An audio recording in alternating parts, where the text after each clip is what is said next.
বলো 1 2 3 আসসালামু আলাইকুম। আজকে মাত্র ডিনার করলাম।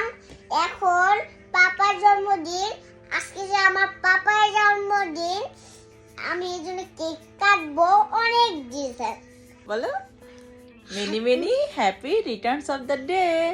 মিনি মিনি হ্যাপি নিটাস of the day. Happy birthday. Happy birthday, happy happy happy happy birthday once. Happy birthday. হ্যাঁ বলো জাল্লা আমার পাপাকে ভালো রেখো। এই কয়েনগুলা বিগত কয়েক বছর যাবত আমার ঘরে পড়ে ছিল। বলা যায় যে আমার মেয়েরও জন্মের আগের কয়েন এগুলা। আমি একটা সময় শখ করে কয়েন জমাইতাম, তো কয়েনগুলো জমতে জমতে এতগুলো হয়ে গেছিলো যে আমরা বিগত কয়েক বছর এগুলা বিভিন্ন মানুষের মানে দেয় না যে রাস্তাঘাটে মানুষ টাকা চায়, যার যার সাথে নিয়ে বের হই, তারপর অনেকগুলো কয়েন ঘরে রয়ে গেছিলো। তো 2-3 দিন আগে রোজার পাপা ওই কয়েনগুলো আমারে গুছাই দিছিল এবং গুইনাই দিছিল যে কয় টাকা আছে। অনেক দিন যাবতই আমার একটা প্ল্যান ছিল যে আমি কোনো একটা ভালো শপ থেকে যাই এই কয়েন দিয়ে কেক কিনবো। এটা আমি আর ওই আইডিয়াটা 2-3 বছর যাবত মানে প্রায় 1.5 বছরের মতো হবে মাথায় নিয়ে ঘুরতেছি। তো আজকে টেস্টি ট্রিটে চলে আসছি আমি কয়েন দিয়ে কেক নেওয়ার জন্য। প্রথমে টেস্টি ট্রিটে যে আপুটা আছে উনি তো বিশ্বাসই করতে পারে নাই যে আমি সত্যি সত্যি কয়েন দিয়ে কেক নিতে আসছি, কিন্তু উনি কয়েনগুলো দেখে একেবারে অবাক হয়ে গেছে। আমি শপে ঢুকেই আগে কয়েনগুলো ওনাদের হাতে দিচ্ছি, বলছি যে আপনি গুনতে থাকেন, এর মধ্যে থেকে আমি কেক পছন্দ করি।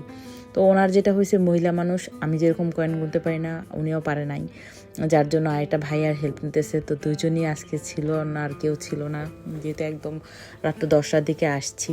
এর মধ্যে থেকে রোজার পাপার ভ্যানিলা কেক অনেক পছন্দ। আর হ্যাঁ, ইতিমধ্যে ভিডিও দেখে হয়তো আপনারা অনেকেই বুঝতে পারছেন যে আজকে রোজার পাপার জন্মদিন। আর আমি আমার পছন্দের একটা কেক 900 টাকা দিয়ে কিনে নিয়ে চলে আসছি। এখন বাসায় এসে আমি রান্নাবান্না শুরু করছি। আজকে যেহেতু রোজার পাপার জন্মদিন, আমার প্ল্যান আছিল যে আমি রোজার পাপার পছন্দের সমস্ত খাবার রান্না করব। কিন্তু যেটা হয়েছে যে রোজার পাপা পছন্দ করে ইলিশ মাছ, যার জন্য ইলিশ মাছের একটা ডেড বডি বের করে রাখছি, দেখছেনি ভিডিওতে। আমি ইলিশ মাছ করতেও পারি না, যার জন্য ভাজা টাজাও আমার দ্বারা হয় না। আমি যেটা পারি সেটা করতেছি। গরুর মাংস রান্না করে রাখছি, দুধ বের করে নিছি, পায়েস না ঠিক লাচ্চা সেমাই রান্না করার জন্য। আর এই যে রান্নার মাঝখানে টেস্ট করার যে ব্যাপারটা, এটা আমার জীবনে কোনো কালই ছিল না, কিন্তু রোজার পাপার সাথে চলতে চলতে রোজার পাপার টেস্ট করাইতে করাইতে কষা মাংস থেকে রোজার পাপার মাংস টেস্ট করা অনেক বেশি পছন্দ। তো তার টেস্ট করাইতে করাইতে এখন এটা আমার অভ্যাস হয়ে গেছে। টমেটো ডাল রান্না করে নিলাম, এখন চুলাতে বসাই দিছি দুধটা ভালো মতো জাল করে। এরপর আমি লাচ্চা সেমাই রান্না করব। এর মধ্যেই রোজার পাপা চলে আসছে, হাতে এতগুলা লিচু নিয়ে আসছে, কারণ লিচু আমার অনেক বেশি পছন্দের। এবার সিজনে প্রত্যেক দিনই আমরা প্রচুর পরিমাণ লিচু খাইছি, বলা যায় যে ভাত না খাই লিচু খাইছি। এই যে বার্থডে বয় কাজ শুরু করে দিছে। বার্থডে বয় এমন একটা আইটেম চুজ করছে যেটা তারই কইরা খাওয়াইতে হইব, আমার পক্ষে সম্ভব না তাকে কইরা খাওয়ানোর। আর এই কাজটা সে অনেক আনন্দ নিয়ে করে। গরু মাংস কাটা, বড় ইলিশ মাছ কাটা, এটা রোজার পাপার অনেক বেশি পছন্দের। আমি পারি না, আর সে পছন্দ করে। যাই হোক, রোজার পাপা যেরকম পারে ওরকমই আমাদেরকে করে খাওয়ায়। এটা সত্য যে একটা ইলিশ মাছ কিনাই না আমার ঘরে কয়েক মাসও পড়ে থাকে, শুধু আমি কাইটা খাইতে পারি না। এই জন্যে রোজার পাপা যখন সময় হয় তখন সে এটা কাইটা ভাজি করে দিলে আমরা পছন্দ করে খাই। আর ইলিশ মাছের ভাজিটাই আমার ঘরে সবাই অনেক বেশি পছন্দ করে। এখানে আমি আমার যাবতীয় রান্নাবান্না যা আছে, ভাত, ডাল, সেমাই, ওগুলো সব রান্না করে রোজার পাপাকে দিয়ে গেছি। আর শুধু একটা ভিডিও নিতে যাই আইসা ইলিশ মাছের গরম তেল ছিটা খাইয়া গেলাম। ইলিশ মাছ যে পরিমাণ ছিটে এটা আমার জানা ছিল না। তো দেখেন আমি ফ্রেশ ট্রেশ হয়ে রেডি হইতে রোজার পাপা মোটামুটি সব রান্না কমপ্লিট করে ফেলছে। এখন রোজার পাপারে পাঠাইছে যে তুমি গোসল টোসল করে নতুন জামা টামা পরে আসো, এরপর এর মধ্যে আমরা খাবার টাবার সব গুছাই ফেলছি।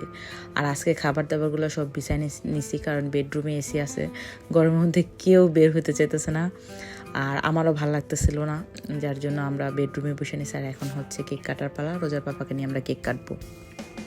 বলো birthday to you, happy birthday to you, happy birthday to happy birthday to you. বুড়া বেটার জন্মদিন। হ্যাপি বার্থডে ডিয়ার বুড়া বেটা। ইয়েস, দাঁড়া কাটতে হবে তো।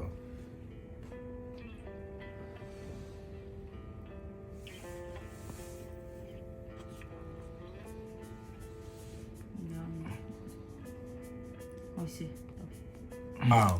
হ্যাঁ নাও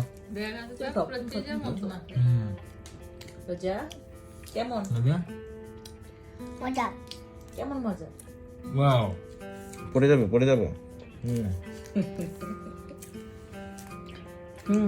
বার্থডে বয় বার্থডে বেটা তোমার বার্থডে অনুভূতি বয়ের সময় কি আর আছে? এই তো বললাম বার্থডে বেটা বলো তোমার অনুভূতি কি বলো জন্মদিনে তোমার ফিলিংস কি আসলে আমার কি করব? বেটা করবো বলো বেটা হুম? মিডল এজ মিডেজ তো মিডেজ হইলো 45-এর পরের থেকে হলো মিড। তো অনেকদিন পর সবাই মিলে একসাথে কেক কাটলাম মজা করলাম আর হ্যাঁ আজকে সাথে ছিল আমার ভাই আর আমার বোন আমার ভাই গ্রাম থেকে আসছে এখন রোজার পাপাকে সেমাই খাইতে দিয়েছে তার পছন্দের লাচ্চা সেমাই তার জন্য পায়েস রান্না করতে চাইছিলাম কিন্তু সে লাচ্চা সেমাই খাইতে চাইছে তো সবাই রোজার পাপার জন্য দোয়া করবেন আল্লাহ যেন তাকে সবসময় ভালো রাখে সুস্থ রাখে আজকের ভিডিওটা এই পর্যন্তই আমাদের বাসায় আমাদের ঢাকা শহরের বাসায় এই পর্যন্তই। আল্লাহ হাফেজ। আল্লাহ হাফিজ কেন পাপাকে হ্যাপি বার্থডে বলতে হবে না বাবা হ্যাপি বার্থডে